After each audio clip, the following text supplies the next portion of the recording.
Hello and welcome. This is Shiree with Rehashfiber. The Trailing of the Sheep Festival happened and I was there. It was one glorious event. And actually, the whole festival lasts for 4 days, so it was just tremendous fun in Ketchum, Idaho. So how it all got started was I saw the sheep walking through town on Instagram a couple of years ago. And that started the whole investigation and trip planning, and this is the year it worked for me. This year, it was held October 8th through 12th, and there are 4 jam-packed days full of all kinds of fibery sheep things to do. And the sheep parade is the big finale at the end of it all on Sunday when they walk through town. So I'm just going to tell you how everything went so that if you want to do this, or if you're just curious, you can experience it yourself. So in my trip planning, I planned to go into Idaho Falls, which is about a 2.5-hour drive from Ketchum. What I learned is that drive was going to take me by Craters of the Moon National Park. I love seeing the national parks, and I thought, who knows when I'll be in that area again, so I have to check it out. Off to Craters of the Moon, which is stunning. I didn't do a lot of research ahead of time, because I figure I'll learn when I'm there, and it kind of makes it exciting to learn as I'm experiencing it. So there were, I believe, like 8 volcanoes 2,000 years ago that erupted in the area. So the whole national park there is all these old lava flows. If you look it up, you will see the more detailed stuff. But what was really neat is that they had boardwalks there so that you could walk through the lava flows, and some hikes. They even let people walk up a hill. So I just wanted you to see that lovely stop, that if you choose to go into Idaho Falls, you can also check that out. Of course, I did some drop spindling there, and that was a great little side adventure on my way to Ketchum. All right, so off to Ketchum. I arrive in the evening and need to get some groceries, and I'm at the store and I see a lady with the most beautiful sweater, and I thought, here I am, I have landed in beautiful Sweaterland, the mountains and people that care about wool and all that. The second time I saw her in the store, I had to talk to her. Well, she is Henny. She owns Henny's Yarn Store in Michigan. And when I read her information, she's really quite something. She grew up in an island off of the Netherlands with her mom knitting everything and teaching her to knit when she was 5. And she spent her whole life knitting for her own children. Now she has her own yarn store. She has taught people in Kenya how to knit.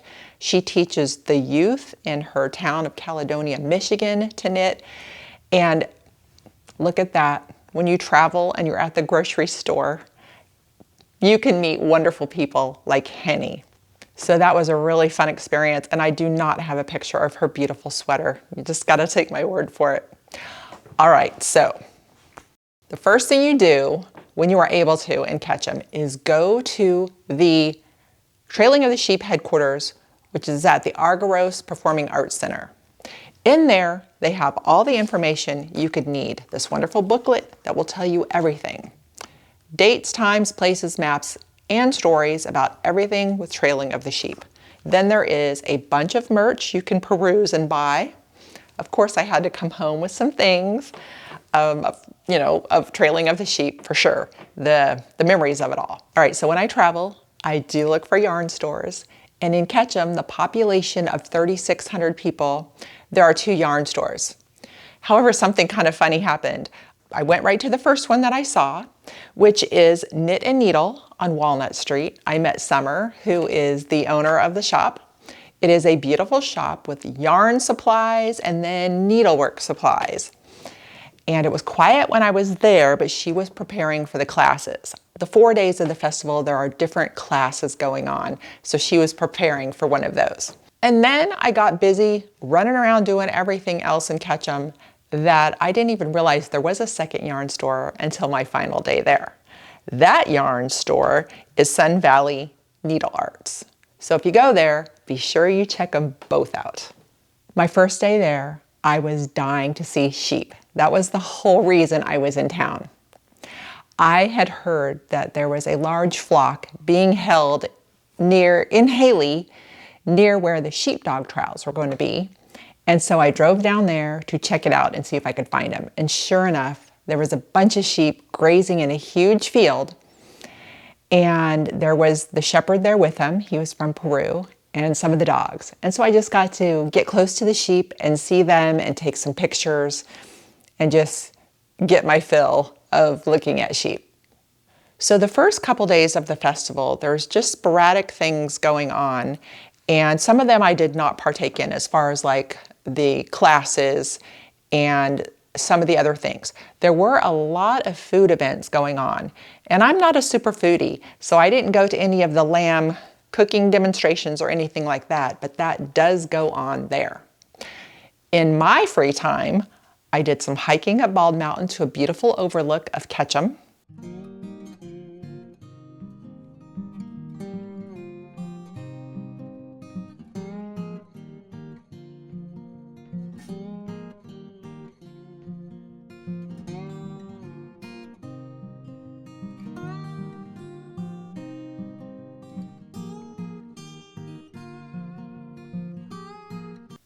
Then I drove up Idaho 75 just to see the beautiful aspens and their changing colors, and it was just a gorgeous drive.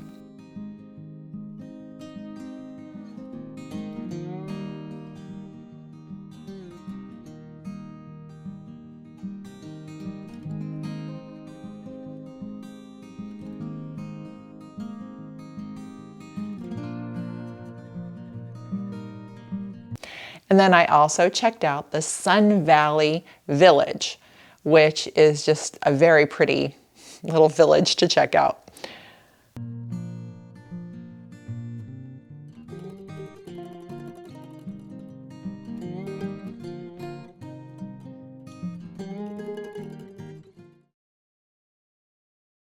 Friday of the event was a jam-packed full day of a variety of things for the festival.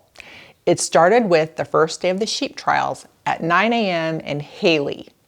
I had never been to sheepdog trials at all. So it was all new to me, and it was located right near the field where I found the sheep a couple days prior.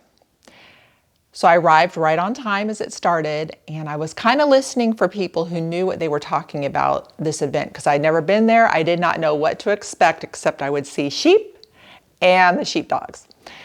So I did glean a little bit of information, but then along came a wonderful person handing out a program.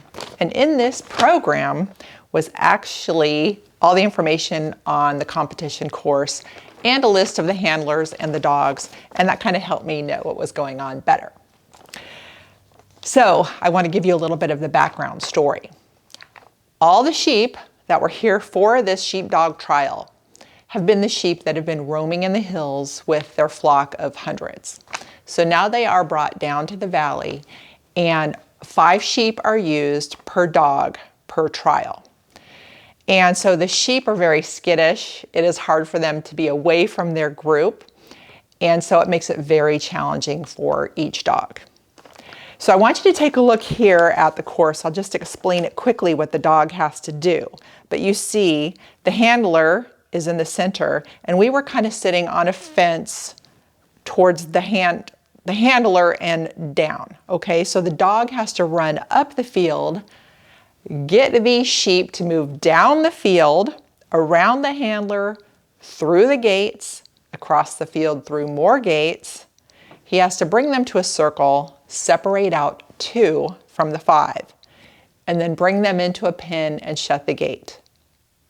That was very, very difficult to do. I do not know, when I was watching anyway, no dog had completed all of that. And what was wonderful is that the announcer was absolutely perfect, had a great voice for talking, explained everything, and also gave some animation to what was going on in maybe the sheep's minds and the dog's minds, and how it was so difficult for the sheep, so difficult for the dog to get the sheep to do things. Because the sheep together, when they start their run, it is hard to stop it. So they work together, and it was called like pressure. They were putting pressure on the dog, or the dog would put pressure on them.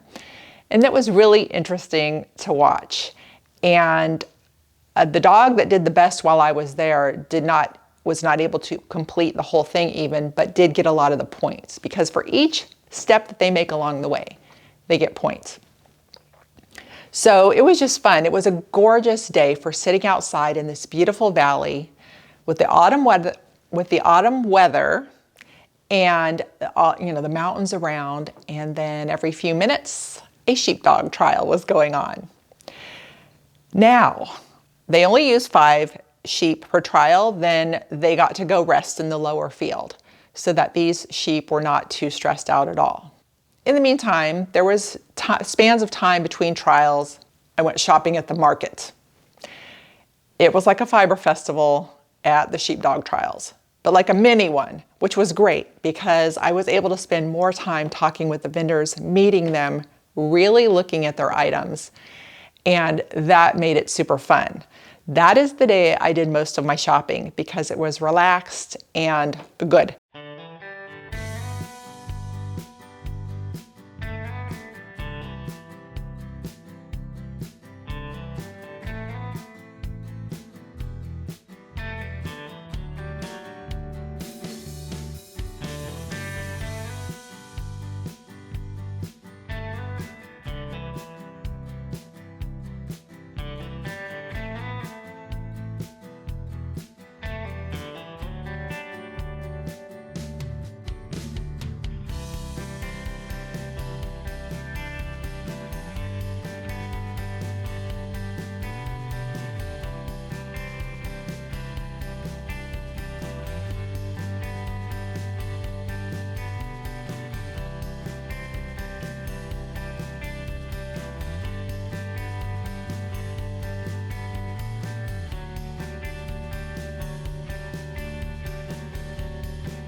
So I do want to show you some of the treasures that I got. We're going to get an up close look.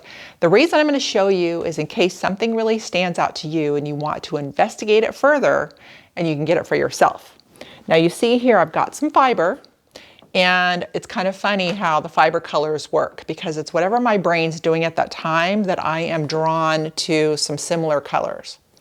Very interesting to me, especially when there's a studio full of colors, but this time I'm drawn to this. So we have here, this fiber is from the Wandering Ewe Fibers. This is from Calico Farm Fiber Art, and this one is from the Flying Wheel Woolery. Gorgeous, stunning, very soft fibers. Now, we have over here, we have Sweet Valley Alpaca yarn, super, super soft. When I touched it, I thought this is incredible. It's made from baby alpaca, and it's just gonna be great. This purple is very pretty with its different colors going through it. This other yarn that I have here is from the Rabbit Hill Wool Mill, and this is made of Angora, Merino, and Targhee. And it is super soft. Cannot wait to work with that. Beautiful. All right, you gotta check out the Bumblebee Lady. She was the queen of the hills. She had the honey booth. She gave me a sample. It was delicious. I was not able to buy it because I did not want to take any extra weight home. I had no room, just a small suitcase. So that kept me from buying too much of that. However, her stuff was so cute. I ended up buying a dish towel that is just perfect. So, and bravo to her for dressing up like that and being a great vendor. All right, another thing that sold me, I have been exposed to weaving quite a lot. I do not weave this fine yet, but I've seen it and heard people talk about it. But you want to know what really sold me on it? Is that she had a dish towel hanging up that said it's 30 years old, and it looked fabulous. And she was also weaving while I was there. And we talked about it, and these dish towels can be washed and dried, and like she said, for 30 years, and it still looked great. So I found the one with the sheep on it, and we're gonna put that in the washroom here in the studio. So I just thought that's really neat, and by golly, I need to learn to use my table loom. Okay, so moving on. These little guys just stole my heart. From Blue Mist Farm, I saw these finger puppets that have been felted. Would you look at each one of them? They have character, they're cute. I wanted the whole farm, so I got them. Now what I thought would be really neat is that, of course, when the children come to visit, they can play, or someday when I have grandkids. But also, I'm gonna have them in my set back here, and that's gonna be really fun. Just that memory of these cute, cute finger puppets. So that was fun. Lastly, I walked by the booth with a bunch of hand-sewn items, and I saw these flannel pajama pants with sheep on them and had to have them. So you can see the shopping was wonderful. I enjoyed visiting with the vendors and learning about their jobs, their wool mills, where they lived. It was great. Beautiful, beautiful day there. Great watching the sheepdog trials and just sitting in the glorious autumn sun. Now on Friday evening, there was a very special event going on. And I learned about it when I went to the headquarters and was buying my merch. The ladies there, working there, started talking to me about it. The talk was given by 3 very knowledgeable gentlemen, and it's called Voices of Solitude. And it is the Basque tree carvings in the American West.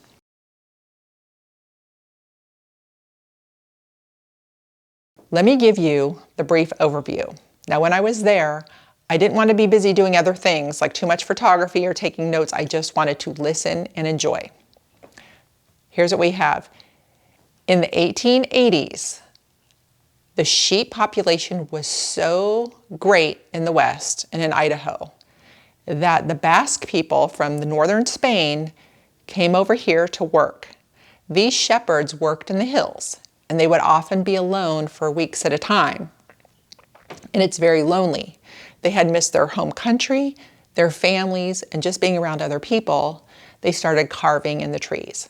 Sometimes things were as simple as they carved their name or dates, or some were pictures, but now these are all being recorded for history, which is fantastic. The 3 gentlemen that spoke all have their various positions in this to help preserve this. It was wonderful.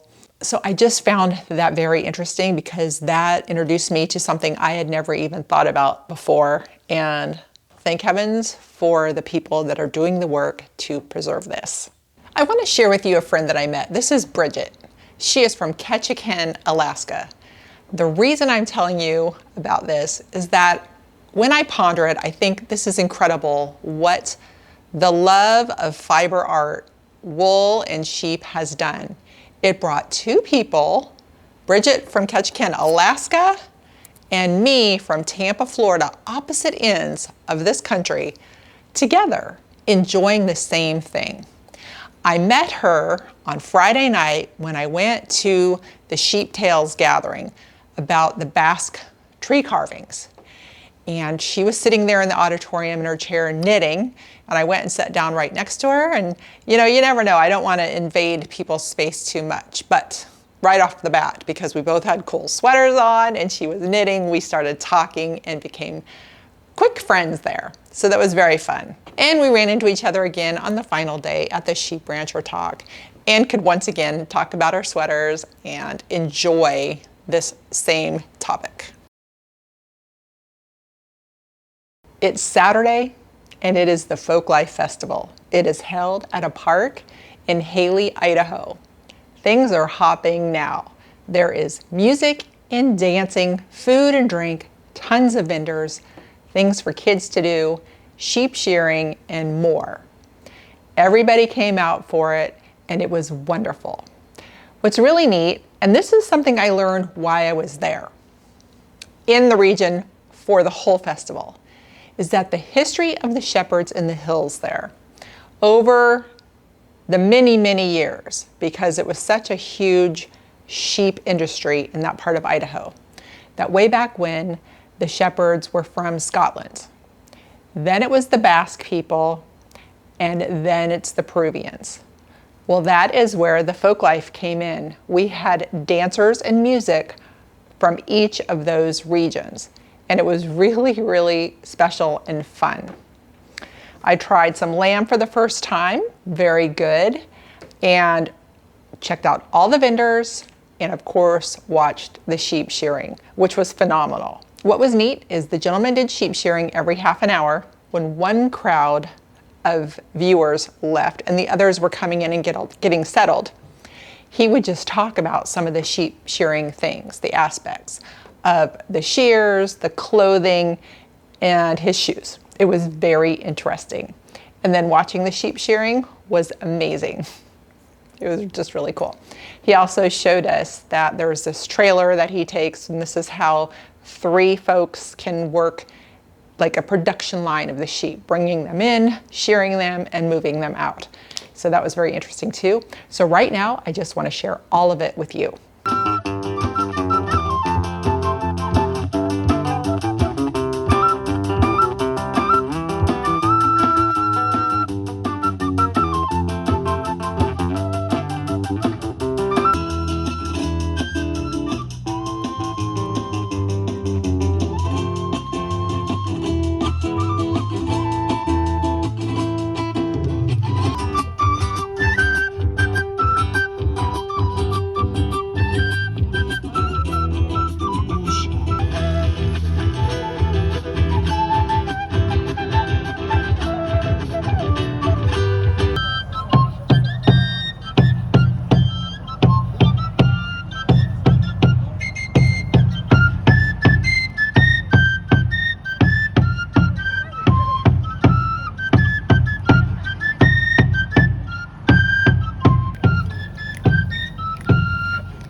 I saved the best for last.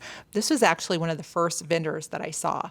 I was really intrigued by these uniquely carved animated scenes involving sheep and then a variety of other things, and it was just mesmerizing. So I started visiting with the gentleman working in the booth, and he is the husband of the artist that did this. So the artist is Polly Kennedy, and you can reach her by her email.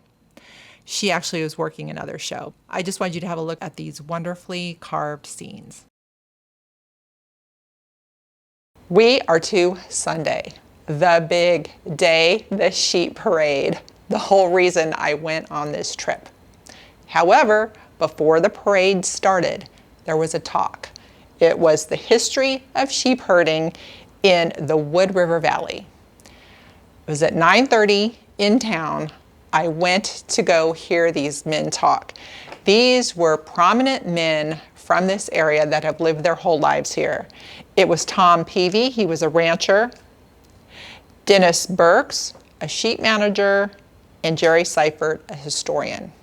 They told stories and gave the whole picture of what it was like working with sheep in this area for their lifetimes. And they were just very heartfelt stories, very informational stories, and opened my world to another world that I had not known at all. So that is the joy of exploring like this. When they wrapped up, it was time to go claim my spot on the street for the parade. And then when the parade starts, there was the music and the dancers from the day before, the Scottish, the Basque, and the Peruvian. So it was wonderful to see them performing once again coming down the street. There were horses, there were other groups walking, and then the sheep came. So right now, I just want you to experience it like I did.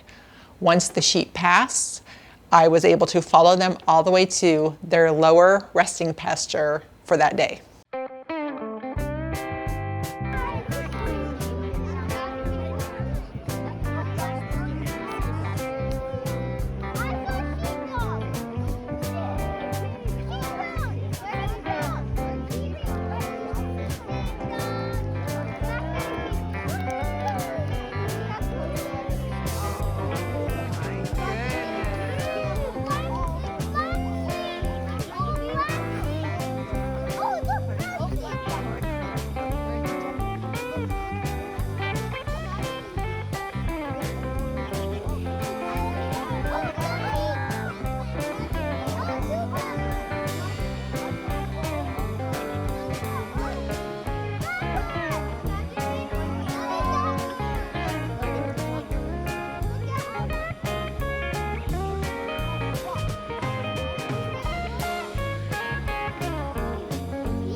That whole event rocked my world. It was so great. Now I got to tell you kind of a funny side story. When I was on the side of the street prior to the parade, I felt so excited, I just wanted to bust. The people working the parade come up and down, make sure you stay back, and hand out these information cards that tell you about the etiquette for the parade.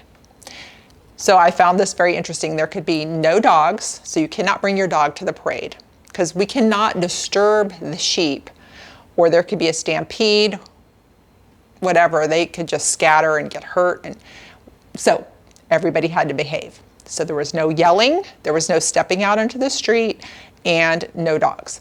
And so I abided by that. And then I did have permission to then, as the sheep were passing by, to then follow them out of town. It was amazing. So before I wrap up, I do want to tell you that, once again, this booklet that you will get at the headquarters when you go there has everything for the whole 4 days that it's going on. And there was so much more that happened that I didn't go to, just because different reasons. There was the farm to table dinners every night. There were fiber art classes for all variety of fiber art going on all the time, all in the booklet and the calendar. There were exhibits going on in both towns of Hailey and Ketchum at their libraries, their museums, and other places.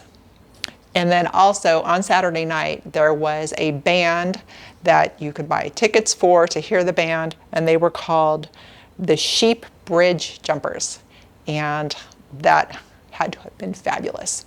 All right, if you choose to go out to Trailing of the Sheep, you will have a jam-packed, actually, 5 days worth of things to do. This calendar even shows there's something going on Tuesday. So there is so much stuff going on for this. It is extremely fun. And in between, if you're not doing something for the Trailing of the Sheep, you're in beautiful Sun Valley, Idaho. You can hike, you can drive and explore, you can walk and explore. There's restaurants in town, all kinds of things to see and do. So it is wonderful. So thank you for coming on that journey with me. It was so fun to experience it and then share it with you. All right, everybody, happy fiber travels, happy sheep, and thanks for watching.